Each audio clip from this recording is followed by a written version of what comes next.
ba tayo mayaman, pero ang mahalaga ay nakakaraos na tayo sa pang-araw-araw. Kung nabibili na natin yung mga gusto natin, naman ngayong araw, samahan nyo na naman kami mamalengke ng madaling araw. Dahil sa totoo lang, mas nakakatipid tayo dito mga mare, kasi naman yung paltingi-tingi tayo, tas palabas-labas. Di na nga lang, meron ng tricycle, kaya naman sumakay na din kami. Nanyo pa nga, napakadilim na, pero nagsimula na yung araw natin. At sana may maabutan pa tayo mura. Malaki kasi talaga nagagastos namin kapag dun lang sa labas. Kaya naman, ayan, nakarating na rin tayo. Ina nga, kahit inaantok pa ako, talagang minulat ko yung mata ko. Kasi ng buhay ngayon ay talagang kailangan natin magtipid. At kung saan tayo makakatipid, ay dun tayo. Mga una naming naabutan, yung hipon, bumili lang naman kami ng 1/4 o kalahati yata. Siya lang naman, kaya bumili na rin kami. Kaya nga, ayan si ate, nilalagay na rin sa plastic at si Pangit nga ang tagahawak ng pera. Habang bumibili nga tayo, may nakakilala sa amin. Maraming salamat po. Nakakatuwa nga, marami na sa atin nakakilala dito sa palengke. Tapos nga nun mga mare, eto, bumili rin kami ng isda. Naka-jacket na nga ako mga mare, masama kasi talaga ang pakiramdam ko dyan, pero kailangan talaga nating bumangon. At ayan na nga mga mare, inaasikaso na rin yung binili natin. At eto, nagdala na rin kami ng malaking bag. Kasi nga, nung unang punta natin dito, wala kaming dala, kundi sarili lang. Ulat nga ako, nadaan na naman natin to at hindi ko sinasadya. Ayan nga, bumili na tayo at ayaw pa nga ni ate pabayaran, pero nakakahiya talaga.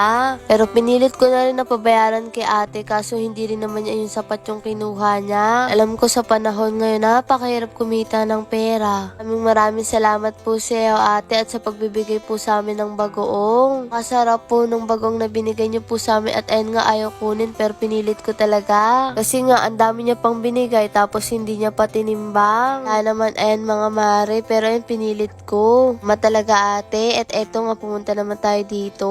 Ilang rin tayo ng karne mga mare, tapos pagkatapos nung bumili lang din ako ng Yakult. Kasi nga dun sa atin, hindi talaga ako makahanap ng Yakult. Hindi na nga rin ako ng sibuyas, para naman hindi na tayo patingi-tingi pupunta sa tindahan kapag kailangan. So, ayun nga mga mare, namili na rin ako at bumili rin ako ng bawang. Bilang talaga mga mare ang pagtaas ng bilihin ngayon, pero yung sahod ganun pa rin. Kahit dalawang trabaho mo ngayon, napakahirap talaga. At ayun nga, namili na rin ako ng kamatis. Ang kailangan talaga natin ng gulay, lalo na ngayon uso ang sakit. Pero alam nyo ba, namimiss ko yung ako yung mismo namimitas ng gulay. Tulad ng vlog natin mga mare dati, yung kapag gusto ko magluto ng talong, okra, pipitas lang ako sa bakura natin. Yung kasi hindi natin pa yung magagawa dahil wala naman bakante. Kaya naman halos lahat talaga binibili natin ngayon. Bili na nga rin ako ng bangos para isigang natin. Bumibili nga tayo, may nakakilala sa atin. Harap lang sa pakaramdaw na nakikilala tayo pa unti-unti. At eto nga si ate, maraming salamat po. Maraming salamat sa suporta nyo mga mare at pagmamahal. At eto nga, pumunta pa ulit kami sa ibang gulayan. Bili na nga rin si Pangit ng luya. Kasi syempre kapag may mga malalang sa tulad ng isda, kailangan natin ng luya para mawala yun. Sa kabilang banda naman, namimili na rin ako ng sita. Masarap to pang adobo. Kuha na nga rin ako ng dalawa kasi minsan lang naman tayo pupunta rito. Ang hindi kami magkasundo ni Pangit kung dalawa ba o isa. Kaya naman, napabaligtad na naman ng balikat ko. Syempre, dapat tayo mga babae palaging tawa, charot. Kuha na nga rin ako ng ampalaya kasi kailangan natin to palagi tayong puyat. Nakakatuwa nga dito mga mare, kahit 1,000 lang ay marami ka na rin mabibili pag ganitong oras. Kahit minsan inaantok pa talaga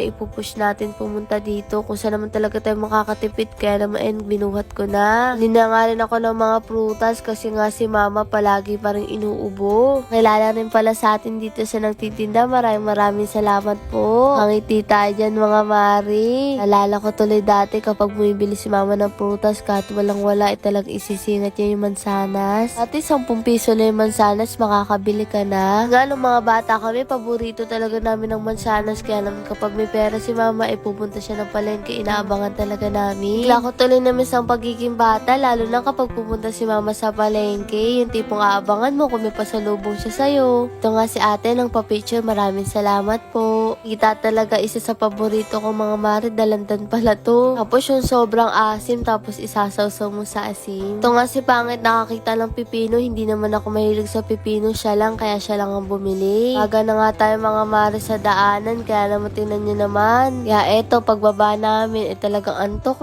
na ako mga mare, kaya naman umakit na rin kami ng hagdan. Maayos na rin yung mga pinamili natin. Buti nga, dito si Pangit, nakakasama natin mamalengke at ayun na nga, inaayos na niya. Mga natira pa nga tayo na gulay. Itong sakto, meron pang bago ngayon at iluluto na natin yung nakaraan pa. Yung sitaw kapag adobo tapos may chicharon o kaya naman tokwa, grabe, solve na tayo nun. Nga talaga, napakasipag ni Pangit Talaga nagkakasundo kami sa lahat ng bagay. Pero pares kasi kami nung nararanasan, kaya naman hindi namin gusto iparanas yun sa magiging pamilya namin balang araw. Talaga nagsisikap tayo mga mare, at alam nyo ba kung ilang taon na si Pangit? 28 na siya. Ay po kasi nagtatanong kung ilang taon na kami. Ako po 22 pa lang. Walang pong na-stress, charot. Tapos niya nga sa sitaw, eto naman kamatis yung inasikaso niya. Hindi nga lang din pala napin ng grocery nung nakaraan, kaya medyo may laman pa. Makikita nyo meron dyang Yakult,